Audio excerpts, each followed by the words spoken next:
Welcome, everyone, to the Moving to Florida show. Your host, Judson here, joined by Mohit and Yahya again. Welcome back, gentlemen. What's up? What's up? Hello. Look, we are back in the saddle again, right? You said rock and roll.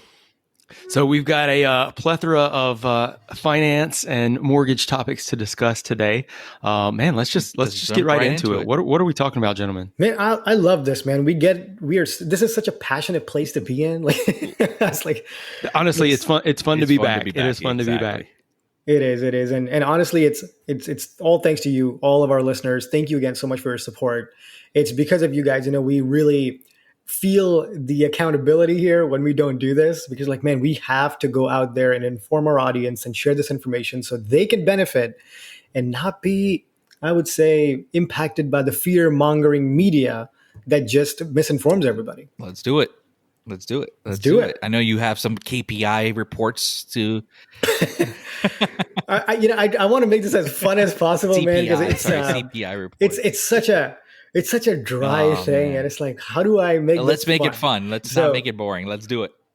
Yes. Guys, you might not need to listen to this episode while you're driving. It might put you to sleep.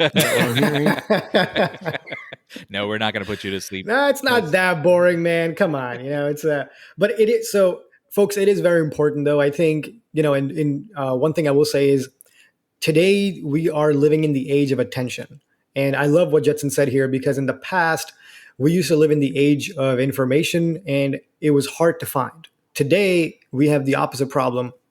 We have too much information overload. Exactly. And it becomes very difficult to find out what's right, what's wrong. And we three might be just AIs right now. No, and you know what? That's scary, because it is very scary that you are listening to, let's say, a small piece of the news, and it's left unclear. So you fill in the narrative gap yourself with how you understand it. And most of the time we read headlines, we don't really read what's happening. And that causes a lot of misunderstanding. And this is why clickbait. This information is important. So if you are, in any shape, where and form you're working, you're buying a home, whatever you're doing, this will benefit you. So I'm going to dive into it, and hopefully Mohit and Jitsan are going to help us keep it interesting so it's not too boring. But the CPI, what it is a consumer price index. It basically is just a measure of inflation. And what inflation is a measure of how many dollars are chasing how many goods. So when more dollars chase few goods, you have high inflation, prices are high, things are more expensive. And the opposite is true when inflation is low, there's low demand, there's more supply. So we prefer somewhere to be in the middle where there's a balance. Now, everybody knows and has been feeling the pain by paying $20 for eggs, which is an exaggeration, of course. Free range eggs, $20. Right? So that, just to give you perspective, last year, inflation peaked at 9.1%, which was pretty significant. That's and pretty the Federal high. Reserve has a target of 2%. So from 2% to 9%, it's insanely high. Now, the really good news that we were expecting, and I think we talked about this in a previous episode as well, that this summer interest rates are going to come down. They're going to be better. And our CPI report for the headline inflation came in at 4% from 4.9 a year ago. So year over year. So from the peak from 9% dropped to 4.9, from that dropped to 4, which is significant. I think the peak was last year, right? Wasn't it? Like June of last year was at 9.1. Exactly. So if you're looking at that, that's a significant impact. And when you talk about mortgage rates, they are directly impacted by inflation, because inflation basically erodes the buying power of money. So when money is expensive, you have to face that trouble, unfortunately. Now, the Fed focuses on another reading of CPI, which is the core CPI. This strips out food and energy prices. And the reason they do this is because that's something they cannot control. Energy prices are not something controlled by the Fed, and food prices are not controlled. So they look at what's the balance. And that number came in 5.3 from 5.5, which is 0.2% lower. Of course, it sounds boring, but It's a significant amount of inflation coming down. And why we talk about this is because these things are lagging indicators. You are looking at May's report in June. You're going to look at June's report in July. And if we look at the trend, it is moving downward. And this is something that's favorable, like I said, to the mortgage market because of the pricing of mortgage bonds. Yep. So when mortgage bonds are priced, better, mortgage rates come down, and inflation comes down, mortgage rates come down. So the reason why we're sharing this is because the markets are about to shift. It's a little bit of a bumpy ride because of some other factors like used car prices, which also are a part of CPI. And they actually went up a little bit higher. I think it was like 4% or so. So used cars actually went up in price, which messed up the numbers a little bit. But energy prices actually came down by 3.6%. So just to keep this at this, I'm not going to go more into this percentages here, but the bottom line is that things are actually moving in the right direction. It's taking a little longer because of a lot of variables. Right. Now, what this means to you in buying a home and moving to Florida is that Florida is a hot state. And we talked about this, I think, in a couple of episodes, that there are certain areas in Florida that are still really popular, but even the not so popular areas are actually now seeing a lot of demand. Right. Do you guys agree with that? Have you guys seen that on your markets? I have. It's because it's everywhere. I think it's mostly due to the fact that prices are so high that in Orange County itself, that people are exploring other options, other parts of the state. They want to stay in Florida, but they're okay with going to little outskirts of main cities. Yeah, and move further out where it's more affordable. Exactly. And what blew my mind, guys, is so we deal with a lot of, contract offers and all these things, right? And I've been seeing people get outbid in the upper $500,000 homes. And then that went up to the $1 million mark. And even a little bit over the $1 million mark, people are still overbidding on prices. Yep. So it's insane to see that even with higher rates, we still have such high demand. And what's scary is, if you think about it, we have such low inventory. If interest rates actually come down and there's a lot more qualified buyers, it's going to be a mess over here because we're going to see the same. Absolutely. Well, right? that's as soon as interest rates, come down more, mortgage interest rates, the demand is going to increase, what is that going to do to prices? Prices are going to go up. And it's scary because if you think about this, normally higher rates are actually better because you can always refinance. And I know it sounds a little bit of a contradiction when we talk about this, but when you're buying an asset class that is something that you're going to keep for a long term, then it really doesn't matter what the interest rate is because it's relative. You're going to buy this, you're going to live in it. And even if there's this myth, so people say that, oh, what if I buy a home and the value goes down? What happens to me? Nothing. You still pay the same mortgage. You're not selling the house. It's not like a stock you're going to keep and sell and buy, right? You're living in it. So if you live in it, maybe price goes down, goes up, but in the long run, you're still going to benefit. But you'll end up becoming a homeowner. Now, if you wait till the end of summer and let's say rates come back down in the 5% range that the expectations are, and everybody's buying a home and all this money from Hometown Heroes is available, it's just going to be very hard to find homes. I agree. And plus, I think Jetson, what was the appreciation? I think on average, homes are projected to appreciate by 6% next year? Yeah, 6%. Right? And that's a national average. That's a national average, yeah. So, that's exactly. You have to take the good with the bad, right? And look at where people are moving away from. Maybe values aren't as stable versus places where people are moving to, Florida, Texas, Tennessee, Wyoming. People are moving en masse to these states from more expensive areas. Those are the areas that are seeing appreciation. Yep. Yeah. Right. So, Florida, you should expect to see it well above that 6% average. Exactly. That's what I was going to ask you guys, because you guys are in the market every day, writing offers, helping people with, shopping for homes.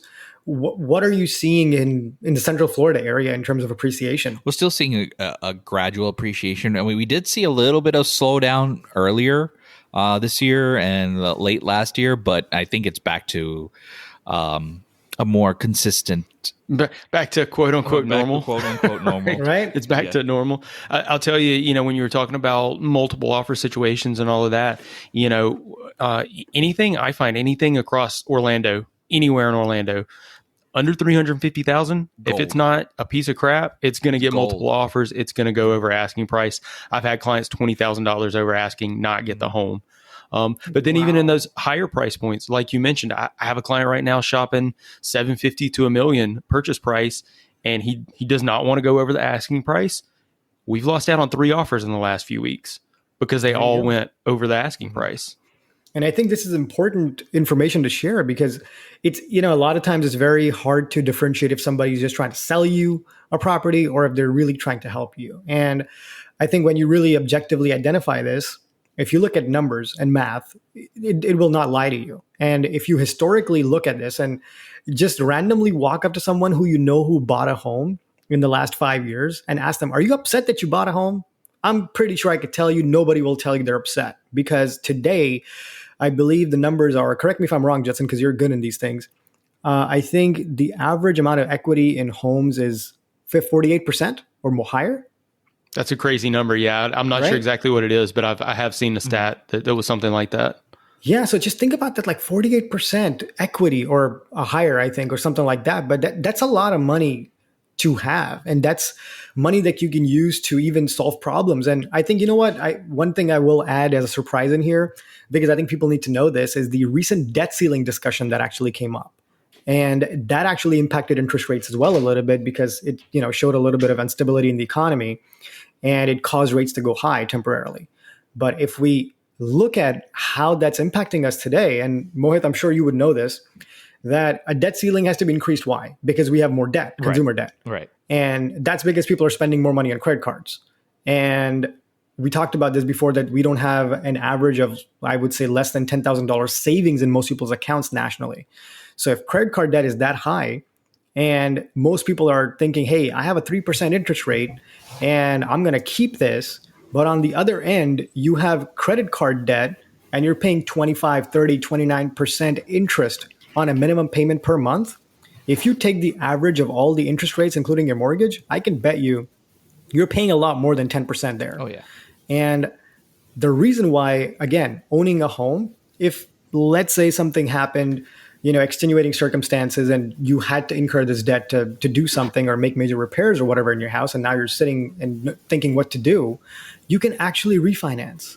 And if you do that, even if your rate goes from 3.5 to 5 or 6 on your mortgage, you consolidate these debts, pay them off, your credit gets back to normal, and you actually look at a much better mortgage payment.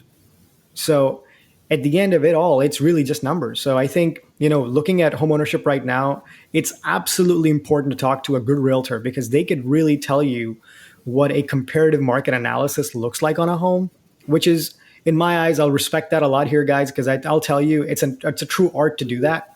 And most of the times it comes in very close to appraisal numbers. And it's very helpful for clients to see that because as a real estate agent, you guys do CMAs, comparative market analysis, broker price opinions, and it gives an idea of what the home is worth in the current market. And if the home is worth the price and people are overpaying, you'll actually be better off overpaying for this home because if it appreciates at, let's say, a 6% average, you'll make that money back in no time. Interesting. Well, look, you said it's important to talk to a realtor and get a CMA, but I think it's important to talk to a good lender based on everything you just said, talking about interest rates and combining them and really looking at the whole picture. Because, really, admittedly, even myself, I really just look at a mortgage lender as someone that gets the loan, right? But you're going above and beyond there, right? You're looking at the whole picture and putting together something that's going to work best for them. And that's awesome. Yep. No, I appreciate that, man. The thing is, it's a common misunderstanding here. People think that if you're in the mortgage industry, you're a broker or you're a loan officer, all you're doing is giving people loans. But what we do is a little bit further than that. We actually look at debt management. And what you're showing people is how can you use somebody else's money to leverage yourself to make more money the right way, right? So if you were to take, let's say, a car note at a 9% rate, that's a bad move. It's a terrible move because you're just wasting money, it's depreciating, it's not giving any benefit. Now, if you bought, let's say, what if it's a really cool car? Sure, it's a cool car. So you know what? I'll share an example here. So let's say it's a really cool car. And if you bought this car and you only had $20,000 today, and now you got to work more to make more $20,000 to make more money, you're basically limited. Now, you take this $20,000, you wait a little bit because cool cars come every year, right? So it's going to be a new model every year. You buy a property and you live in it, you build equity. Now you establish yourself, you built your credit, you own this property, you've shown lending institutions that you can, in fact, take on debt. You paid it off, you got a promotion. Now you have a bunch of equity. Now what you do is you can actually go to the dealership and you can even pay cash for this car by doing a cash out refinance if you wanted to. Interesting. And that And debt then you is still added. get the cool car. Exactly. And that money is being added to your loan at that low interest rate that you have. So you're not paying the car dealership anything, right? You're basically just doing this and you can keep on doing that. So it's one particular place where you're growing that money consistently and it's going to keep on growing. And now you have two assets instead of one. So, and the car is flat out cash. So if you're buying a cool car, there you go. But it's just one of those things, like you mentioned, man, we go a little bit further into that because I think, and I want to know the audience's answer to this because this is just my observation and I want to know what you guys think. But it's interesting to me how in most people take on student debt between $50,000 to $150,000 to work a W-2 job to pay back that same loan at a higher interest rate. It takes a couple of years to do that. And sometimes it ruins your credit, puts you in tough spots, but nobody really talks about financial literacy and debt management and how you can do it. We don't teach that in grade school. Isn't that Definitely crazy? not. In high school, maybe a little bit in college if you take finance, but that's about it. And that blows my mind Financial because literacy, I'm like, man, it's not there. It's nowhere to be found. Imagine how many families could have a much better life if they just owned a home. Yeah. Generation after generation. It's man. not Just even imagine that. just think of that. by owning assets like real estate is such a huge accomplishment and such a huge step forward to financial freedom that it only makes sense. Like I know Judson's been doing a lot of investment homes. I know you've been also working on some investment stuff as well, and same thing with me. I'm working on some investment properties as well, but. Yeah, most of these, if you look at like these hedge funds and all these major corporations, they're still buying homes at 100 to 150 homes a month. Yeah.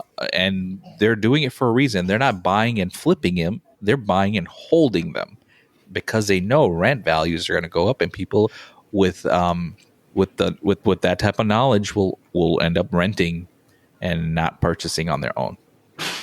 Well, let's talk about that for a minute. I know I saw something recently, Blackstone, BlackRock, one of them, black Nike hat. I don't know. They recently raised a new fund to buy single family homes for real estate investment purposes, $30 billion. Yeah. $30 billion to buy homes. That's your competition. Yeah. It's kind of hard to compete with these hedge funds. They have all this cash on hand that they're buying, and they're not the small fry that they're only going to increase or outbid you. They'll definitely outbid you if they really love the house. And so think about this for a moment, man. Like, you know how we call these people smart money, right? If you have $30 billion, I would say you're smart. Yeah. Right. So they had a previous fund, I believe in 2018 or 19, worth almost half of this, like 16 billion or something like that. And now they're doubled almost. And $30 billion is a huge chunk of change. So if that's the amount of money these people are looking to invest in real estate and no other asset class, then why would we not follow where these people are going and invest in that instead of something else? And it's as simple as owning your home. You could just buy a home and that's a real estate investment because you can turn around and do so much with that. And I'm sure you guys have some amazing strategies you can share. And Judson, you do a lot of renovations, right? So I think you can put some good light on this. I'm working through a renovation right now. At his new place, right? At your new place. Oh, yeah. We bought that home in January. We thought it would be a 3-month renovation here. It's mid-June, so we're not too far. We're 5 months in. I do have the new roof scheduled finally, so we're getting close. We're almost at the finish line. There you go. But yeah, that's, everything in that project has proved to be more expensive and taking longer than we expected. But labor is getting very hard to find today too. And that actually, we try not to get too political on this show, but I had something else that I wanted to mention. I know Governor DeSantis passed a law a little while back. I didn't even realize it, but I started hearing about it, stuff in the construction industry, talking about a lot of the labor was gone. They're on strike and stuff he effectively, like that. He passed legislation that made it illegal to hire somebody who was undocumented. And it's like $1,000 a day fine if you hire somebody that's undocumented. So they are abiding by it, and it has made it I've seen a lot of the new construction. I mean, I'm living in a new construction neighborhood right now. Mo, I know you're living in a new construction neighborhood. Have you seen things slow down a little bit? Absolutely, and especially in the newer community. My community is almost done, so I had no issues as far as labor shortages for us. I mean, they are complaining about it, like the sales staff and stuff. They are complaining about it, but they're mostly complaining about new neighborhoods that are just have a few homes in there, and they're starting to build a lot more. So they are. I mean, they are struggling with labor, and most of these builders, if not all of them, they subcontract, let's say for drywall installation, and they subcontract every single aspect of your home. They don't build it themselves for the most part. Yeah, it's not their employees. It's not their employees. It's the subcontractors' employees that are not there anymore because they've left. And not only housing market, you're talking about even the farming market as well. They had illegal immigrants or undocumented workers working the farms, and they no longer can work our farms anymore because of this new law. So they're seeing the effects of that. So you'll start. I'm hoping this is not the case, but I have a feeling it might be. But your grocery prices are going to start going up in Florida because of the shortage of labor on the farm fields. Yeah, no, I think you're absolutely right. And I think we're going to see the same for housing because that's just restricting supply. Yep. I mean, the supplies might be happens there, with supply and demand. Just nobody to put them up. Well, I mean, it's restricting the supply of housing. Exactly. Yeah, so supply and demand. I mean, that's just going to cause prices to go up. And I mean, really, we can combine these things, right? We've got construction slowing down. We've got the $30 billion fund, which is not just in Florida. They're buying everywhere, but obviously they're definitely buying here. I can tell you that. And then, we've even got build to rent communities. Have you guys seen this? No, I haven't seen this. What's this? Build to rent is a totally new thing where it's, an entire community gets built of single family homes, but they are only for rentals. Oh. And usually it's one community. Blackstone owns some of these. I think Disney's doing one of them too. And I have seen them. D.R. Horton is building communities like this. I heard that. Amazing. Yeah. I mean, and I've seen other builders too. I have seen communities that did not start that way, but transition that way. From the builder's perspective, instead of starting their prices low and gradually increasing over time, they build out the community and rent out the community as they're going. So they are collecting that rental income. And then once the community is finished, they're selling a cash flowing asset. They're not just selling real estate. So they sell the entire community that was built as a rental. So effectively, it's an apartment community of single family homes. As realtors, this is fantastic. We can knock on D.R. Horton's door and be like, hey, I can. So actually, guys, I wanted to ask you this because I did see this as well. I think this was also one of the bills or something about rental, that there is something in the works or is maybe already passed about if you don't have security deposit, then you can pay a security fee monthly, which is non-refundable towards your rental. Is that something you guys have heard of? I've heard of that. It's just a different way of getting a security deposit from the tenant, but making it easier for them to, instead of giving first month's, last month's, and security deposit. That could be a lot of money. It could be anywhere from $5,000 to $7,000 to $10,000 to $15,000, depending on the price of the home. But security deposits are becoming a thing where you can add it onto your rent, and then once you reach that security deposit amount, it'll stop. But is it, so one thing I wanted to clarify was, is it refundable, or is that just a fee that is now non-refundable and you lose that if you go that route? Security deposit, it's refundable. Yeah. Okay, so that fee is non-refundable. So if you go that route, you will still end up paying that 5, 6, 7,000, whatever that amount is, but now it's not refundable back to you. Wow, man. So, and I've not heard of this. This is a new that's one. Why I heard. That's why I was trying to ask this, because I heard this and no, we could be wrong. I mean, they might change the rules again on the security deposit stuff and on the rental stuff, because there's a lot of rentals coming around everywhere. I mean, I have 8 complexes just in Winter Garden off of Avalon that's coming here. 8 complexes. Oh, all of the apartment complexes. They've stopped. It's bonkers, man. There's so many in that area, and it's not even like they're building more commercial. They're taking over commercial spots so they can build, apartment communities. Which is kind of insane that we need this commercial as well, like restaurants, shops, things for people to do, and they're slowing that down and replacing them with apartment. Yeah, converting them back to multifamily. Back to multifamily. Yep. And my fear is that it's going to be mostly apartments here versus single family homes, even though they're starting to build a little bit more single family home. But that's 4 new communities versus 8 new apartment communities. You know what I mean? So it's almost double. Yep. That's happening here in Winter Garden. I mean, it's happening everywhere too. It's happening it's all over Florida, and probably not just Florida. I'm sure it's happening in a lot of places, but yeah, there is a lot of multifamily being built right now. And Disney's opening their affordable housing soon. I think they broke ground on that on Hartsog, which is here in Winter Garden, right next to the Publix as well. The new Publix that just opened up here in Waterloo area. So just because I live in this area, so I get to see this happening in real time, and man, it's crazy. And the traffic here has just become insane. Wow. That's a lot going on here, man. I'm really happy we have these different perspectives, because I think it really helps to share, and when we don't know, I think it really gets audience all this information. But thanks, man. I'm really happy that we do these recordings. I learn a lot just being here. Positive note, with all these apartments coming up, there's going to be competition. So I have a feeling that, rent prices, which are outrageous right now, are going to slightly come down, and that's going to help, people buy homes. It'll be affordable, a little bit more affordable for them to buy homes. Absolutely.